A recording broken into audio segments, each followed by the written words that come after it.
Have you ever noticed that sometimes your body feels fine, but your mind already wants to stop?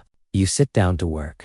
You haven't done much yet. Physically, you're not exhausted. And still, your brain says, that's enough. It feels like tiredness. But it's not the same kind of tiredness you feel after a long run or a day of physical labor. This is mental fatigue, and it often shows up long before your body reaches its limits. Your brain uses a tremendous amount of energy, even when you're sitting still. It's constantly predicting, evaluating, filtering information, and making decisions in the background. Thinking is not passive. Focusing is not passive. Self-control is not passive. Every time you resist checking your phone, stay on task, solve a problem, or make a decision, your brain is spending fuel. And unlike muscles, the brain is very sensitive to uncertainty and effort. When something feels complex, unfamiliar, or high stakes, your brain interprets it as costly,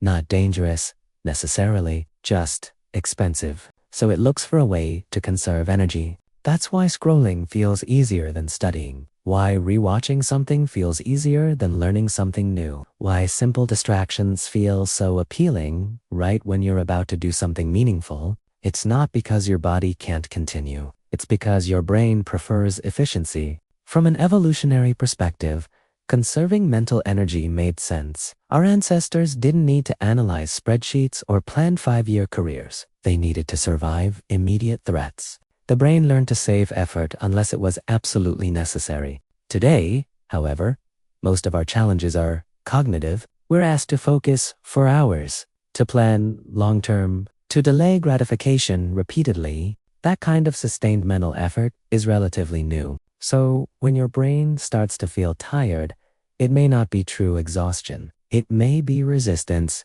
to prolonged focus. There's also something else happening.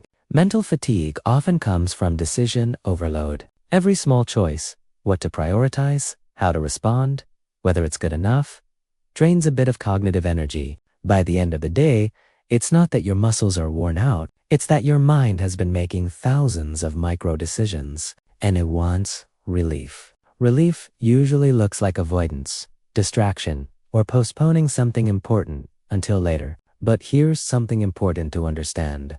Mental tiredness doesn't always mean you need to stop. Sometimes it simply means you're stretching beyond your comfort zone. The brain signals discomfort early. It tries to protect you from overexertion even when you're capable of more. Athletes experience this physically. Right before improvement, there's resistance. The same applies mentally. If you gently stay with a task a little longer than your brain prefers, you often realize your capacity was greater than you thought. Not through force, not through harsh self-criticism, but through calm persistence. At the same time, real rest matters. Sleep, breaks, and moments of mental stillness restore cognitive resources. Constant stimulation does not. Scrolling may feel like rest, but it keeps the brain engaged. True recovery comes from quiet. So when your mind feels tired before your body does, pause for a moment and ask,